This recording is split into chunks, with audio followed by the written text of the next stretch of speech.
UFC Store, a Fanatics experience. Yeah, we can tell. The UFC Store and the merchandise it holds is a nightmarish treasure trove. You never know exactly what you're going to get, so today I have aggregated the worst UFC merch currently available on the website. Starting with our first piece, the UFC Noche mirror decoration.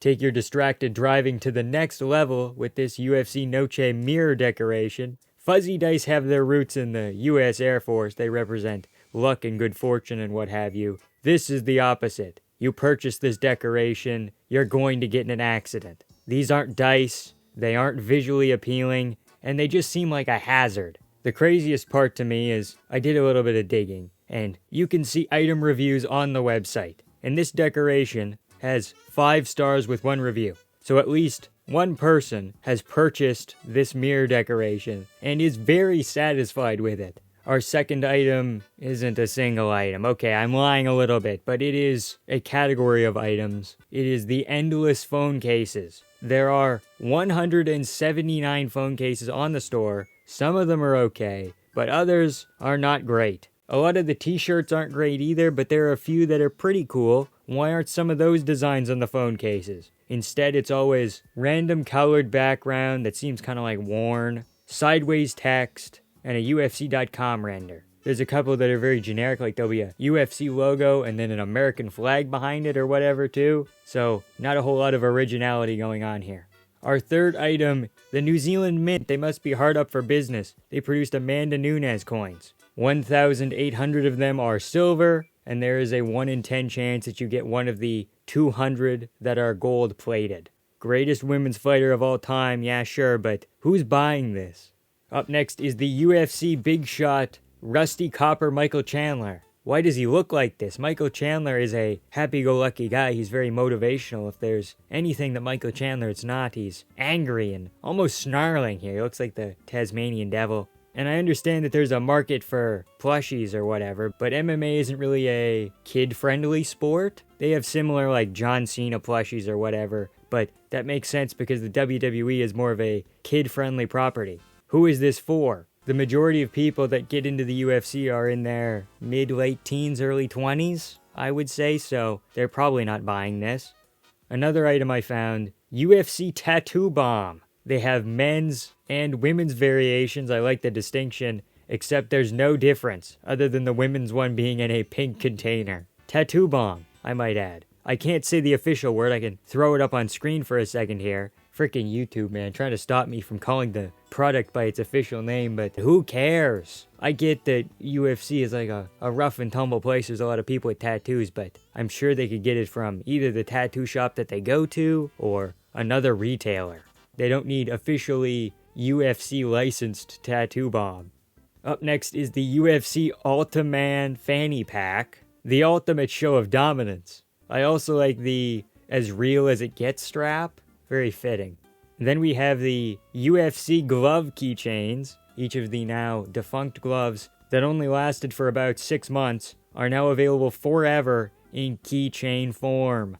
Our first shirt of the day, the Peyton Talbot Hole shirt. Man, if he would have been a better fighter, he could have been their golden boy. They have so much merch for Peyton as well, especially for someone with so few fights and not being a very tested prospect, not even being ranked.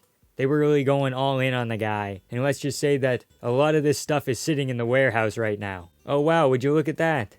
The UFC men's scally cap. Is this where Lucas Tracy got it from? But I don't know, what really makes this a UFC product? It kind of just looks generic, like what's the different... Oh, big honkin' logos. Big honkin' logos everywhere. Our next shirt is the UFC 302 shirt. Hey! You, intern over there, can you just throw a bunch of generic fighter photos on a t-shirt and then just put 302 and New Jersey around it? Mikhail Oleksiejczuk has been on more UFC t-shirts than Corey Sandhagen. That's pretty sad. In case they were feeling left out, here's an Alexander Volkanovski baby bodysuit. Honey, what's this $28 charge on my credit card? You were supposed to be putting the crib together today. Oh, don't worry, it's nothing, babe. Our next t-shirt is the Antisocial Social Club t-shirt, or should I say Antisocial UFC International Fight Week Club t-shirt. graphic design is my passion type shirt. Holy boy. They did not think this one through. Cody Brundage also has a t-shirt. I was joking about Mikhail Oleksiejczuk, and of course Randy Brown is also on that shirt. But Cody Brundage has a solo shirt. Just him. Design all to himself. It's an okay design, I guess, but I think it's just funny that he has a shirt over some actually ranked guys. Everyone's favorite Japanese import Kaya Sakura, despite having an 0-1 record in the UFC, has 21 different items. My favorite is this UFC 310 shirt with Pantoja. I wouldn't be seen dead wearing this. Why the hell would Mayra Buena Silva get a t-shirt? Her nickname is Chitara. It's based on Cheetara from Thundercats, which is an absurd reference to make. The UFC store features a wide range of Pride shirts. Not that kind of Pride, the other one, which makes me think that they almost just bought Pride so they could kill it, so they could bring it back in t-shirt form. Because for a company that killed Pride and very scarcely mentions its existence and history, or even acknowledges it, they sure do have a lot of shirts saying, Pride never die. Some of them are okay, but others aren't great. Our first Giblert Melendez of the video, Sugar Sean O'Malley. That's not his nickname though, it's Sugar without the R. How could I forget about all the Hasbulla merch? Is that man still relevant? Or did everyone get off the bandwagon after he beat his cat? That's not a euphemism either, no. He was legitimately kicking a cat around. Oh, what? What was that? Beating cats is part of their culture, so they're allowed to do it? I can't question it? I have to be okay with it? Okay. The more you know. Up next is a piece of merch that even fighters don't like. The Rock's shoes. Would you like some of The Rock's shitty footwear? Who wears cream-colored or beige shoes? According to every fighter who has been asked, the shoes are big, tight, and uncomfortable. I don't know how you managed to go 0-3 on that. I don't know how you can somehow be big and tight and uncomfortable. It's crazy. Our second hat of the list, the UFC Noche bucket hat. Oh my gosh, the UFC Noche bucket hat is only on for $20. Bucket hats for a bit, they were making a comeback, but this one just looks stupid, especially now that the event has been over for a while, and they're not doing another Noche UFC for a while as well, so yikes. What are you guys thinking, huh? Would you like a green tough jersey? Unfortunately, it wasn't worn by Shevchenko. I know some of you creeps would go for that, huh? Some of you sickos would be chomping at the bit to buy a worn Shevchenko jersey. And our final items on the list, the extensive selection of watches.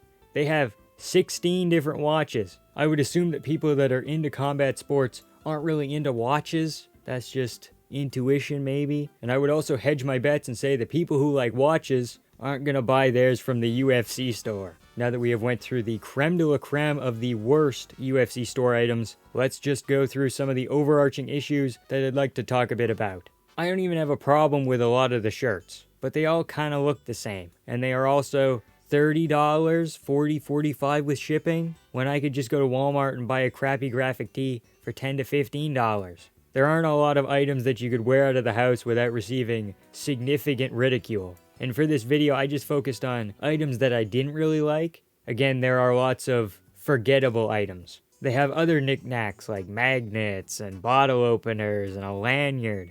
They aren't special, they're just items with the UFC logo slapped on them. You just know that there is a warehouse somewhere with all this junk piled up to the roof. And there's also stuff that they probably can't even sell anymore. Probably ends up in the third world like the losing team Super Bowl merch. Although, somewhere there might be a shirt celebrating double champ Volkanovski, so I'll keep my eyes out for that. Fanatics just has a horrible reputation for shitty jerseys and merch quality across so many sports. They have the merchandising rights for every major sports league in the world except cricket, and they're a monopoly which fits in right at home with the UFC.